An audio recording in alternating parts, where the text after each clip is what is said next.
معزز سامعین اکرام، پچھلے 3 ہفتے سے آپ حضرات نماز کے تعلق سے مختلف عنوان پر گفتگو سماعت کر رہے تھے۔ اب چونکہ رحمت اور برکتوں والا مہینہ ہم سے قریب ہے اور سنت مصطفیٰ صلی اللہ تعالی علیہ وسلم بھی یہ ہے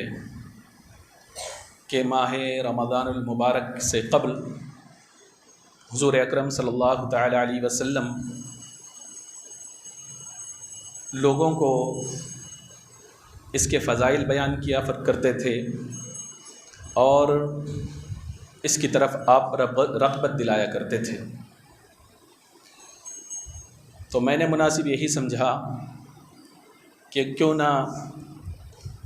رمضان المبارک کے مختصر فضائل اور خصوصی طور پر رمضان المبارک میں ہمیں کیا کرنا چاہیے اور کیا نہیں کرنا چاہیے، اس کے تعلق سے کچھ اہم باتیں آپ کے سامنے پیش کروں۔ اللہ تبارک و تعالی مجھے حق کہنے، آپ لوگوں کو حق سننے اور ہم سب کو اس پر عمل کرنے کی توفیق عطا فرمائیں۔ تو معزز سامعین اکرام، عنقریب ہم ایک ایسے مہینے میں داخل ہونے والے ہیں کہ جس کی عظمت اور جس کے برکات بہت زیادہ ہیں، کہ اس مہینے کا ہر پھل، ہر سیکنڈ میں اللہ تبارک و تعالیٰ کی رحمت، اس کی برکتیں نازل ہوا کرتی ہیں۔ تو ایسے موقع پر بندہ مومن کا ذوق عبادت بھی بڑھ جاتا ہے اور صدقات اور خیرات کے تعلق سے اس کی دلچسپی بڑھ جاتی ہے، اور بندہ مومن تلاوت قرآن پاک کی کثرت بھی کرتا ہے۔ یہ اللہ تبارک و تعالیٰ کا بہت بڑا ہم مسلمانوں پر فضل ہے۔ حضور اکرم صلی اللہ تعالی علیہ وسلم شعبان المعظم کے آخری تاریخ کو یہ ارشاد فرمایا صحابہ سے، اے میرے صحابہ، تم پر ایک ایسا مہینہ جلوہ فگن ہونے والا ہے کہ جس میں ایک رات ہے جو 1000 مہینوں سے افضل ہے، اور اس مہینے کے روزوں کو اللہ تبارک و تعالیٰ نے تم پر فرض کیا، اور اللہ تبارک و تعالیٰ نے اس میں برکتیں نازل فرمائی، اور نیکیوں کا حال اس مہینے میں یہ ہے کہ سرکار فرماتے ہیں کہ ایک نیکی یا ایک فرض دوسرے مہینوں کے 70 فرضوں سے زیادہ بہتر ہے۔ اور سرکار نے فرمایا کہ یہ صبر کا مہینہ ہے اور صبر کی جزا بدلہ جنت ہے۔ پھر سرکار دو عالم صلی اللہ تعالی علیہ وسلم نے ارشاد فرمایا کہ اس مہینے میں اللہ تبارک و تعالی بندوں کی رزق کو بڑھا دیتا ہے، اضافہ فرما دیتا ہے، اس میں برکتیں عطا فرماتا ہے۔ اور جو بندہ مومن اس مہینے میں کسی روزے دار کو افطار کرائے گا تو اللہ تبارک و تعالی اس کے گناہوں کو معاف فرما دے گا اور اس کی گردن کو اللہ تعالی جہنم سے آزاد فرما دے گا، اور اسے افطار کرانے والے کو اللہ تعالی اتنا ہی ثواب عنایت فرمائے گا جتنا کہ روزے دار کو اللہ تعالی ثواب عنایت فرماتا ہے بغیر کسی کمی کے۔ صحابہ اکرام رضوان اللہ تعالی علیہم اجمعین نے پوچھا، یا رسول اللہ صلی اللہ علیہ وسلم، ہم اس بات کی استطاعت نہیں رکھتے کہ ہم کسی روزے دار کو افطار کرائے۔ تو سرور دو عالم صلی اللہ تعالی علیہ وسلم نے ارشاد فرمایا، اے میرے صحابہ، اگر کوئی بندہ روزے دار کو 1 گھونٹ پانی یا 1 گھونٹ دودھ یا یہ کہ ایک کھجور سے افطار کرائے تو اللہ تعالیٰ وہی ثواب اسے بھی عنایت فرمائے گا۔ اور سرکار نے آگے ارشاد فرمایا کہ اس کا پہلا عشرہ رحمت کا ہے اور دوسرا عشرہ مغفرت کا ہے اور آخری عشرہ جہنم سے آزادی کا ہے۔ اور خصوصی طور پر اس حدیث میں اس کا ایک ٹکڑا جس میں رسول اکرم صلی اللہ تعالی علیہ وسلم نے ارشاد فرمایا کہ اس میں خصوصی طور پر 4 کام ہیں جو کرنے کے ہیں۔ فرمایا 2 ایسے ہیں جسے اللہ تبارک و تعالی راضی ہوتا ہے۔ سرکار نے فرمایا وہ کیا ہے؟ اس بات کی گواہی دینا کہ اللہ کے علاوہ کوئی عبادت کے لائق نہیں اور اس کا کوئی شریک نہیں، یعنی اشہد ان لا الہ الا اللہ واشہد ان محمدًا عبدہ ورسولہ۔ اور دوسری بات سرکار دو عالم صلی اللہ علیہ وسلم نے جو فرمایا کہ جو اللہ کو پسند ہے وہ یہ ہے کہ تم توبہ کرو، استغفار کرو، یہ اللہ کو پسند ہے۔ اور دوسری جو 2 باتیں سرکار نے فرمایا کہ یہ تمہاری ضرورت ہے، فرماتے ہیں کہ اس میں پہلا یہ ہے کہ تم اللہ تبارک و تعالیٰ سے جنت مانگو، اور دوسری بات یہ ہے کہ جہنم سے پناہ مانگو۔ پھر آگے رسول اکرم صلی اللہ تعالی علیہ وسلم نے ارشاد فرمایا کہ جو بندہ کسی شخص کو پیٹ بھر کر کھانا کھلائے، اس کو سیراب کر دے، سرکار فرماتے ہیں کہ بروز قیامت اللہ تبارک و تعالی اسے حوض کوثر سے پانی پلائے گا جس کے بعد وہ کبھی پیاسا ہی نہ ہوگا۔ تو یہ ایک حدیث کا مفہوم ہے، لمبی حدیث کا، جسے امام بیہقی نے شعب الایمان میں روایت نقل فرمایا۔ تو اس حدیث سے ہمیں بہت ساری باتیں معلوم ہوتی ہیں کہ رحمتوں برکتوں کا مہینہ آنے والا ہے۔ اس میں ایک رات ایسی ہے جو 1000 مہینوں سے افضل ہے، اور اس میں نفل کے تعلق سے رسول اکرم صلی اللہ علیہ وسلم رغبت دلائی کہ جہاں فرائض جماعت کے ساتھ ادا کیے جائیں وہیں نوافل کی طرف بھی توجہ دی جائے، اس لیے کہ نفل کا ثواب فرض کے برابر ہے اور فرض کا ثواب 70 فرضوں کے برابر ہے۔ تو اسی طریقے سے اسی حدیث میں ایک ٹکڑا یہ بھی ہے کہ حضور اکرم صلی اللہ تعالی علیہ وسلم نے فرمایا کہ رمضان المبارک میں جو اپنے غلام یعنی ماتحتوں پر رحم کرے گا، نرمی کرے گا، اللہ تبارک و تعالیٰ اس کے گناہوں کو بخش دے گا اور اس پر جہنم کو حرام فرما دے گا۔ تو اس سے یہ بات بھی سمجھ میں آتی ہے کہ جو ایسا شخص ہو جو باس ہو،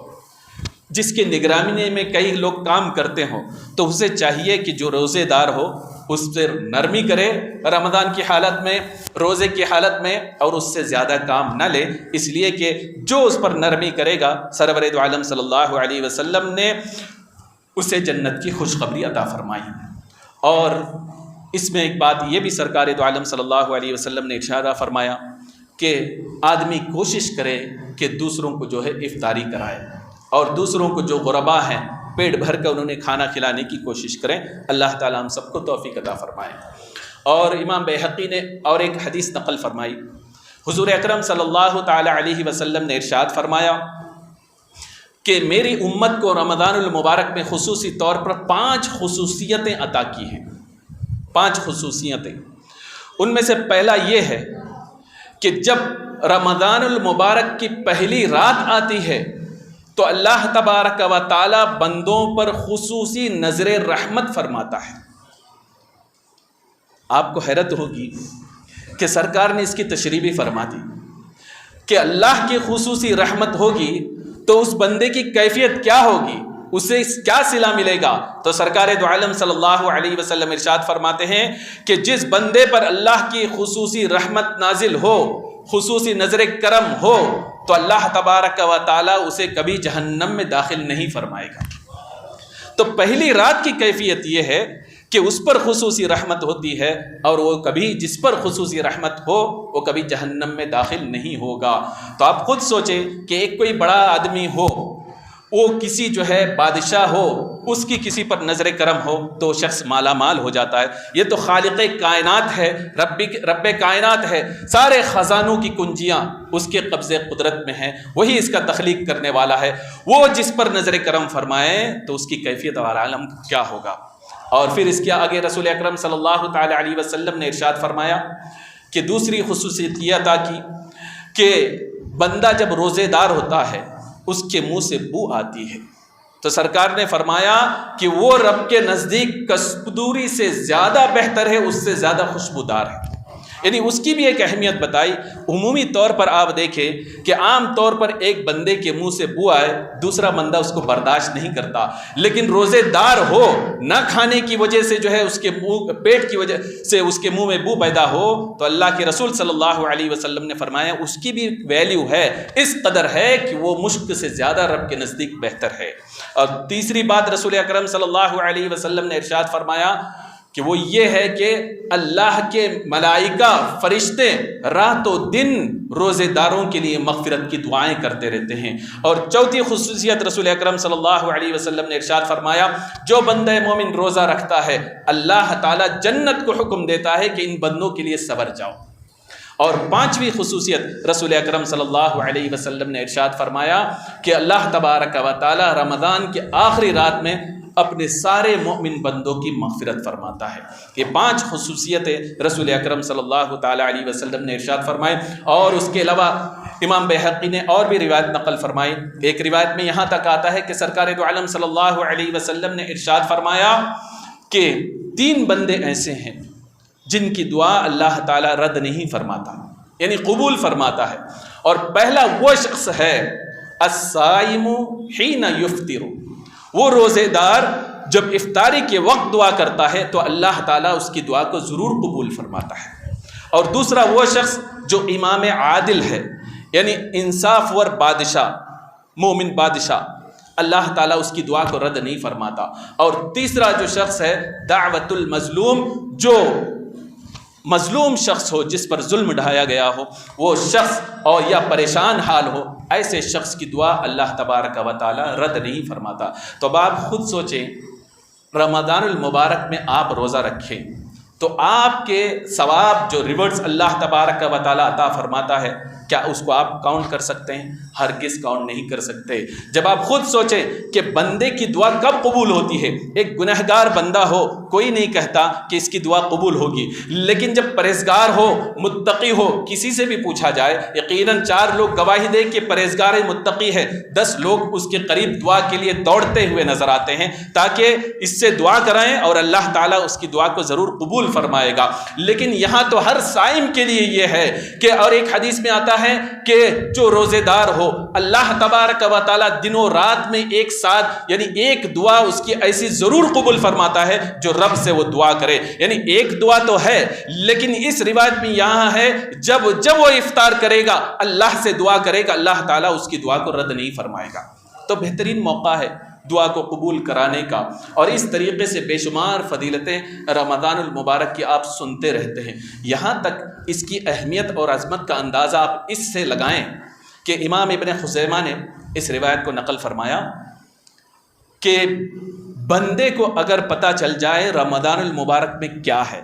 یعنی اس کی کیفیت، اس کی عظمت کیا ہے، اس کی برکتیں کیا ہیں، تو سرکار دو عالم صلی اللہ علیہ وسلم ارشاد فرماتے ہیں کہ اس کے رمضان المبارک کیا ہے یہ بندہ سمجھ جائے، پتہ چل جائے، تو وہ اس بات کی خواہش کرے گا کاش پورا سال رمضان ہوتا،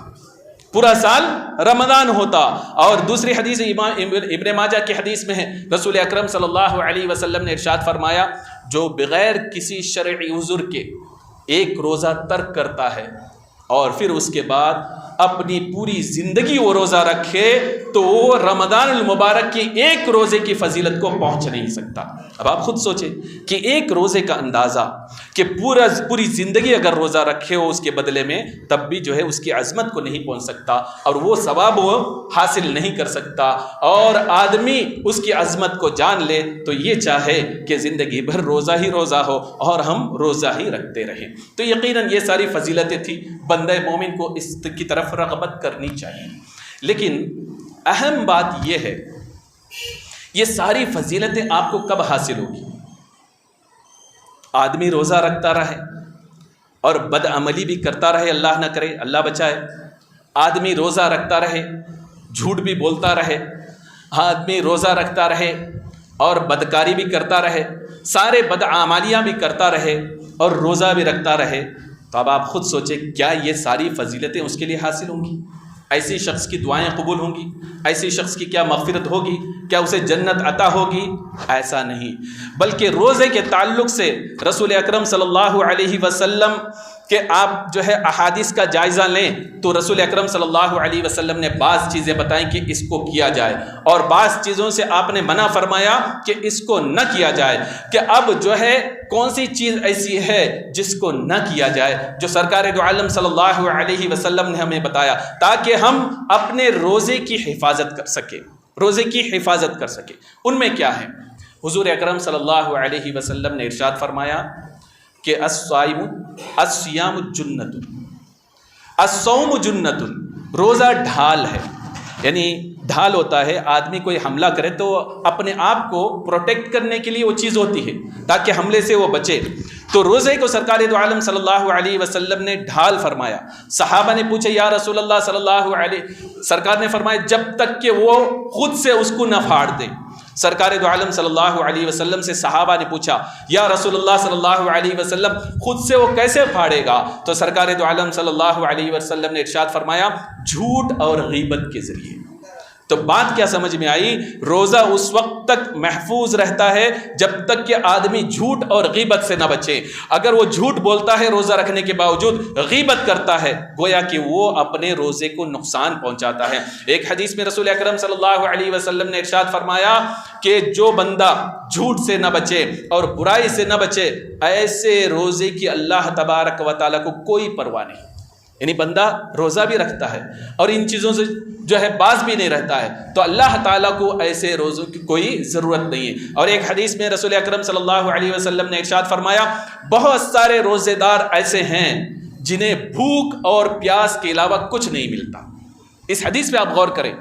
بھوک اور پیاس کے علاوہ کچھ نہیں ملتا، یعنی نہ اس کے نام اعمال میں نیکیاں ملتی ہیں، نہ اس کے درجات بلند ہوتے ہیں، نہ وہ بخشایا ہوا لکھا جاتا ہے، کچھ بھی نہیں، بلکہ دن بھر وہ بھوکا پیاسا رہتا ہے اور پریشان ہوتا ہے، اسے بھوک و پیاس ہی ملتی ہے۔ تو بتانے کا مقصد یہ ہے کہ اپنے روزے کی حفاظت کریں، خصوصی طور پر اگر کسی کے اندر جھوٹ بولنے کی عادت ہو اس سے بچیں۔ اگر کوئی 2 لوگ 4 لوگ جمع ہوں، خصوصی طور پر اس بات کی کوشش کریں کہ کسی کی برائی ہماری زبان سے نہ نکلے، نہ ہی ہم سنیں، نہ ہی کسی کی ہم غیبت کریں۔ ایک روایت میں یہاں تک بھی آتا ہے کہ سرکار دو عالم صلی اللہ علیہ وسلم نے 2 لڑکیوں سے کہا الٹی کرو، قے کروایا آپ نے، تو قے کی تو اس میں گوشت کا ٹکڑا نکلا، تو سرکار دو عالم صلی اللہ علیہ وسلم نے فرمایا کہ ان کا روزہ نہیں۔ پوچھا گیا روزہ کیوں نہیں، یہ گوشت کیسے نکلا؟ یہ تو جو ہے روزے دار تھے، کھایا بھی نہیں تھا۔ تو سرکار دو عالم صلی اللہ علیہ وسلم نے اسی طرف اشارہ فرمایا کہ روزہ تو رکھا لیکن اپنے بھائیوں کی انہوں نے غیبت کی۔ غیبت کرنا ایسا ہے جیسے کہ مردار بھائی کا گوشت کھانا۔ تو بات یہ سمجھ میں آئی کہ آدمی گناہ بھی کرے اور روزے دار بھی رہے تو بھوک اور پیاس کے علاوہ کچھ بھی نہیں ملے گا۔ تو ہمیں کیا کرنا چاہیے ایسی صورت میں؟ سب سے پہلی چیز جو کرنا چاہیے وہ یہ ہے کہ اللہ تبارک و تعالیٰ کی بارگاہ میں ہمیں توبہ کرنا چاہیے۔ توبہ کرنا چاہیے۔ ایک برتن ہو، میلا اور گندا ہو، اس میں دودھ ڈالا جائے تو کیا آپ اس کو پینا پسند کریں گے؟ نہیں۔ کیوں؟ دودھ تو صاف و شفاف ہے لیکن برتن گندا ہونے کی وجہ سے دودھ بھی پراگندہ ہو گیا۔ لیکن صاف و شفاف پیالے میں آپ دودھ ڈالیں، ہر کوئی اس کو پینا پسند کرے گا۔ ایسے ہی ہمارے گناہ آلود جو وجود ہے، ہمارا دل ہے، اسے توبہ کے ذریعے پاک کرنے کی ضرورت ہے۔ جب آپ پاک کریں گے، جو عمل کریں گے آپ کو اس میں نیکیاں بھی ملے گی اور آپ کا دل مزید ستھرا ہوتا ہوا نظر آئے گا۔ حضرت امام حسن بصری رضی اللہ تعالیٰ عنہ کے پاس ایک شخص آیا اور پوچھا کہ میں روز اس بات کا اہتمام کرتا ہوں کہ رات میں اپنے قریب لوٹے میں پانی رکھتا ہوں اور مصلی جا نماز بھی رکھتا ہوں، یہ سوچ کر کہ فجر میں اٹھوں گا اور فجر سے پہلے میں 2 گانا نماز ادا کروں گا، تہجد کی نماز پڑھوں گا، معمول ہے روز مصلی رکھتا ہوں، روز پانی رکھتا ہوں، لیکن کبھی اٹھ نہیں پاتا ہوں، کبھی آنکھ نہیں کھلتی ہے، اور کبھی آنکھ کھلتی بھی ہے تو جو ہے سستی چھا جاتی ہے، اس کی وجہ سے پھر سے سو جاتا ہوں۔ امام حسن بصری رضی اللہ تعالیٰ عنہ نے ارشاد فرمایا کہ تم اللہ کی بارگاہ میں توبہ کرو، اس لیے کہ تمہارے گناہوں کی نحوست ایسی ہے، ان نحوستوں کی وجہ سے تمہیں نیکی کرنے کی توفیق نہیں ملتی۔ اس لیے سب سے پہلی بات یہ ہے کہ اللہ کی بارگاہ میں توبہ کریں اور اپنے دل کو صاف و ستھرا کریں، اور پھر جو ہے رمضان المبارک میں قدم رکھیں۔ اور پھر دوسری بات کہ جس کی وجہ سے ہمارے اعمال قبول نہیں ہوتے، رد ہوا کرتے ہیں، کہ حضور اکرم صلی اللہ علیہ وسلم حج کے موقع پر صحابہ کو جمع فرمایا اور فرمایا کہ اس جماعت میں جو قطع تعلق کرنے والا ہو، یعنی مومن بندوں سے رشتہ توڑنے والا ہو، بد مذہب یا بدعتی کے تعلق سے حکم نہیں ہے، بد مذہبہ اور بدعتیوں کے تعلق سے حکم یہ ہے کہ ان سے دور رہا جائے، اس لیے کہ سرکار نے فرمایا ایاکم و ایاہم لا یدلونکم ولا یفتنونکم، تم ان سے دور رہو وہ تم سے دور رہیں، اس لیے کہ کہیں ایسا نہ ہو کہ وہ تمہیں گمراہ کر دیں۔ تو یہاں خالص مومن بندوں کے تعلق سے یہ ہے کہ سرکار دو عالم صلی اللہ علیہ وسلم نے فرمایا کہ ان میں سے اگر کوئی ایسا ہو جو قطع تعلق کرتا ہو، رشتہ توڑنے والا ہو، وہ یہاں سے اٹھ کر چلے جائے۔ سارے جتنے بیٹھے تھے صحابہ، ان میں سے ایک شخص اٹھ کر چلے گئے، تھوڑی دور گئے، وہاں کچھ عورتیں بیٹھی تھیں، ان سے کچھ انہوں نے گفتگو کیا، پھر تھوڑی دیر بعد مجلس میں آ کے پھر بیٹھ گئے۔ رسول اکرم صلی اللہ تعالی علیہ وسلم نے پوچھا، اے بندہ بتا تو یہاں سے اٹھ کر گیا اور گفتگو کرنے کے بعد واپس آیا، کیا وجہ ہے؟ وہ عرض کرنے لگا، یا رسول اللہ صلی اللہ علیہ وسلم، آپ نے جب حکم فرمایا قطع تعلق کرنے والا ہماری مجلس سے اٹھ کر چلا جائے، تو میں میری خالہ سے قطع تعلق کیا ہوا تھا اور میں اٹھ کر گیا، میری خالہ سے ملاقات کیا اور ان سے صلح صفائی کی، وہ مجھ سے خوش ہوئی، میں ان سے خوش ہوا، اور اس کے بعد آ کر میں مجلس میں بیٹھا۔ سرکار دو عالم صلی اللہ علیہ وسلم نے فرمایا، جس مجلس میں قطع تعلق کرنے والا ہو اور اس مجلس میں کوئی دعا کرے، اللہ تعالیٰ اس کی دعا کو قبول نہیں فرماتا۔ تو یہاں ایک بات بھی یہ ہے کہ اپنے رشتہ داروں سے اگر آپ نے قطع تعلق کی ہے، گفتگو کرنا بند کیا ہے، تو رمضان المبارک سے پہلے ہی آپ ان رشتوں کو جوڑنے کی کوشش کریں، اور جو بھی دل میں کینہ ہو اس کو صاف کرنے کی کوشش کریں۔ یہ دوسری چیز۔ اب پھر تیسری چیز جو رسول اکرم صلی اللہ علیہ وسلم کے معمولات میں سے ہیں کہ سرکار دو عالم صلی اللہ علیہ وسلم ہر مہینہ جبریل امین علیہ السلام کے ساتھ قرآن کا دور کیا کرتے تھے، لیکن جب رمضان المبارک کا موقع آتا تو سرکار دو عالم صلی اللہ علیہ وسلم اس کو ڈبل کر دیتے۔ تو قرآن کی طرف رغبت رسول اکرم صلی اللہ علیہ وسلم نے دلائی اور تراویح قیام کا حکم فرمایا، اور کچھ دن رسول اکرم صلی اللہ علیہ وسلم نے باضابطہ اس کو جو ہے تراویح کو آپ نے پڑھا اور صحابہ کو اس کی طرف توجہ دلائی، اور یہ بات اور ہے فردن پڑھتے رہے۔ حضرت عمر رضی اللہ تعالیٰ عنہ نے باضابطہ، حضرت عبی بن کعب رضی اللہ تعالیٰ عنہ کے اقتداء میں آپ نے جو ہے باضابطہ جماعت کا انعقاد کیا۔ تو اس مہینے میں کثرت کے ساتھ تلاوت کرنے کی کوشش کریں۔ آپ کو پتہ ہے ہر حرف کی نیکی 10 ہے عمومی طور پر، دوسرے مہینوں میں اس میں چونکہ اور ثواب بڑھا دیا جاتا ہے، بندے کا اخلاص جس قدر ہوگا اس قدر اس کی نیکیاں بڑھے گی، اور کم سے کم اتنی کوشش ضرور کریں کہ ہر سحری کے وقت، ہر افطاری کے وقت یا سوتے وقت 3 مرتبہ سورۃ الاخلاص ضرور پڑھ لیا کریں، اس لیے کہ حدیث کے مطابق جو 3 مرتبہ سورۃ الاخلاص پڑھتا ہے تو اللہ تعالیٰ اسے ایک قرآن کے ختم کا ثواب عنایت فرماتا ہے۔ لیکن یہ بات یاد رہے کہ 3 مرتبہ سورۃ الاخلاص ہی ہم پڑھ لیں، قرآن ختم نہ کریں، یہ بات نہیں۔ جب آپ خود سوچیں کہ 3 مرتبہ پڑھنے کی عظمت یہ ہے کہ جو بندہ محنت لگن کے ساتھ پوری قرآن کو ختم کرے گا تو اس کے ثواب کا عالم کیا ہوگا۔ تو قرآن جو ہے ختم القرآن کا اہتمام آپ کریں، اور پھر اس کے علاوہ فرائض کو جماعت کے ساتھ ادا کرنے کی کوشش کریں، اس لیے کہ حدیث پاک کے مطابق کہ ایک فرض جو ہے دوسرے مہینوں کے 70 فرض کے برابر ہوتے ہیں، اور جیسا اخلاص ہوگا اس سے بھی اور بڑھ کر اللہ تبارک و تعالیٰ تمہیں ثواب عنایت فرمائے گا۔ اور صرف فرائض جماعت کے ساتھ، اور پھر اس کے علاوہ نوافل یا تو یہ ہے کہ آپ کے اگر قضا نماز ہے تو اس کو پڑھنے کی کوشش کریں۔ اللہ کی ذات سے امید ہے نوافل کی جگہ اگر آپ قضا نماز پڑھیں گے، چونکہ آپ کی نیت جو ہے نفل کی بھی تھی، تو آپ نفل اس لیے چھوڑ رہے ہیں تاکہ قضا پوری ہو جائے، تو اللہ تعالیٰ کی ذات سے امید ہے کہ اللہ تعالیٰ آپ کو اس کی قضا نماز اور نفل نماز کا بھی ثواب آپ کو عنایت فرمائے گا۔ تو قضا نماز کو جو ہے جوڑ کر رمضان المبارک میں خصوصی طور پر آپ اس کو کمپلیٹ کرنے کی کوشش کریں۔ اور پھر تیسری چیز یہ ہے کہ سرکار دو عالم صلی اللہ علیہ وسلم کے بارے میں آتا ہے کہ رمضان المبارک میں بھی خصوصی طور پر سرکار دو عالم صلی اللہ علیہ وسلم صدقات اور خیرات زیادہ کیا کرتے تھے، کہ عائشہ صدیقہ رضی اللہ تعالی عنہا فرماتی ہیں کہ سخاوت کا یہ عالم تھا جیسے کہ تیز دار ہوا چلتی ہو۔ اس سے بھی بڑھ کر رسول اکرم صلی اللہ علیہ وسلم رمضان المبارک میں صدقہ اور خیرات کیا کرتے تھے۔ عمومی طور پر عام طور پر بندہ مومن اخلاص کے ساتھ صدقہ کرے تو روایتوں میں آتا ہے کہ اللہ تبارک و تعالیٰ اس کو اتنا بڑھاتا ہے کہ پہاڑ برابر ہو جائے۔ جب غیر دنوں میں دوسرے دنوں میں آدمی صدقات کرے تو یہ عالم ہے، تو رمضان المبارک میں اگر صدقات و خیرات زیادہ کرے گا تو کتنا اسے ثواب ملے گا۔ اور اس سے صدقات و خیرات سے پہلے کوشش یہ کریں کہ اپنی پوری زکوٰۃ